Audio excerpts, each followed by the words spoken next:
Magnesium supplements have become super popular these days. A lot of people take them to help with sleep, to relax their muscles, stop those annoying leg cramps at night, or even to manage blood pressure and irregular heartbeats. But here's the thing, if you don't know how to take magnesium the right way, you might not be getting any of the benefits. In today's video, I want to break down some of the biggest magnesium mistakes people are still making.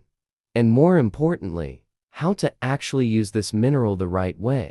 Mistake number 1 is using the wrong form of magnesium. A lot of people don't realize this, but there are so many different types of magnesium out there, and not all of them are created equal. If you flip the bottle over and check the label, you'll often see magnesium oxide. It's the cheapest and most common form, but here's the problem. Your body only absorbs about 4% of it. That means most of what you're taking in just passes right through you.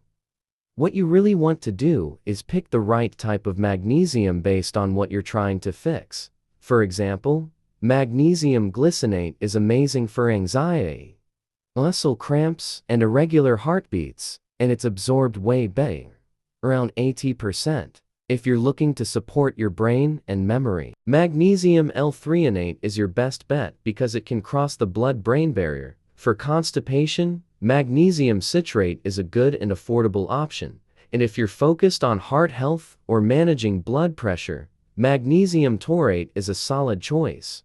Mistake number 2 is taking the wrong dose. Some magnesium supplements just don't give you enough to make any real difference. For adults, you generally need somewhere between 310 to 425 milligrams of elemental magnesium per day for it to actually work. But here's the thing, if you're dealing with certain health issues like gut inflammation, indigestion, bloating, heartburn, or even diabetes, your body might not be absorbing magnesium properly in the first place. And in those cases, you'll likely need a much higher dose, sometimes between 800 to 1600 milligrams a day, spread out in smaller amounts throughout the day, just to get your magnesium levels up.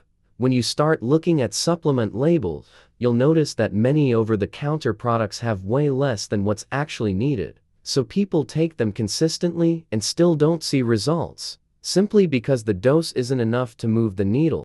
Mistake number 3 is expecting immediate results. In some cases, magnesium can work very quickly. For example, if you're using it to ease a muscle cramp or a twitching muscle caused by an overactive nerve, it tends to kick in fast. But the truth is, over 60% of people are chronically deficient in magnesium because we simply don't eat enough vegetables.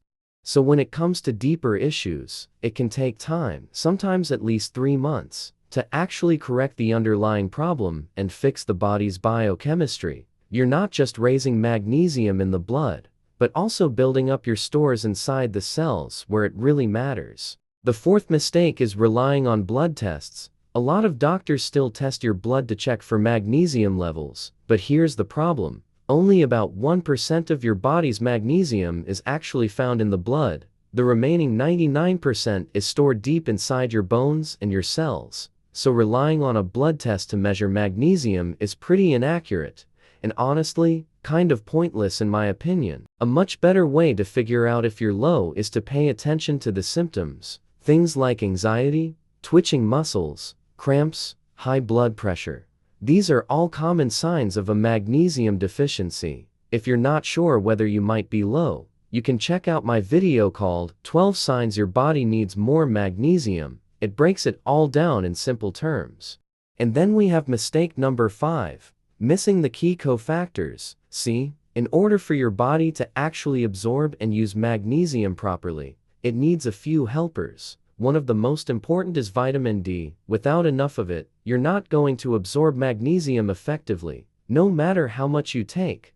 Ideally, you should be getting around 10,000 international units of vitamin D3 a day as a maintenance dose, or you can get some natural sunlight. About 40 minutes a day on your skin works well too. Another important one is vitamin B6, which helps transport magnesium into your cells. You can get B6 easily from foods like salmon, nutritional yeast, flakes, and other types of fish. And don't forget water. Staying hydrated is crucial because magnesium travels through your bloodstream, and without enough water, it can't move properly to your muscles and nerves. Eating too many processed foods is also a big mistake. There's something called phytic acid found in whole grains, and it can actually bind to minerals like magnesium, iron, and zinc, making them harder for your body to absorb. On top of that, things like refined grains, sugars, and vegetable seed oils can quickly drain your magnesium levels.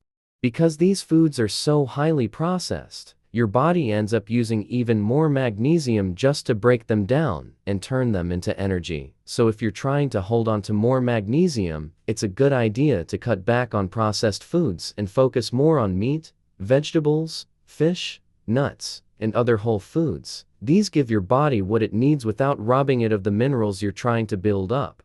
Another mistake is consuming too much caffeine, soda, or alcohol. Caffeine raises your cortisol levels, which can make you feel more anxious, and also increases your body's need for magnesium to help calm things down. So if you're drinking a lot of coffee or tea every day, you might be unknowingly draining your magnesium reserves. Alcohol is another one. It interferes with magnesium absorption in the gut and puts extra stress on your kidneys, which then causes more magnesium to be lost through your urine. And then there's soda. Most soft drinks are loaded with phosphoric acid.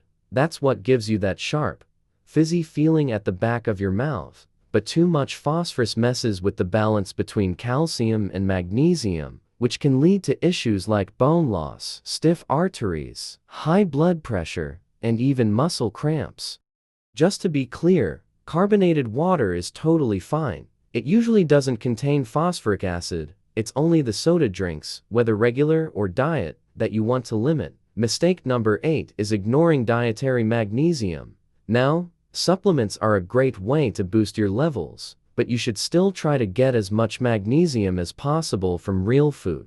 Magnesium ions are actually found right at the center of chlorophyll, which is the green pigment in plants, so loading up on leafy greens like spinach, kale, and collard greens is a smart move. Pumpkin seeds are another great source, and so is wild salmon. Moving on to mistake number 9, which is ignoring your gut health. If you deal with digestive issues like IBS, IBD, nitty gut, or you've been on antibiotics or acid reflux meds in the past, there's a good chance your body struggles to absorb magnesium properly.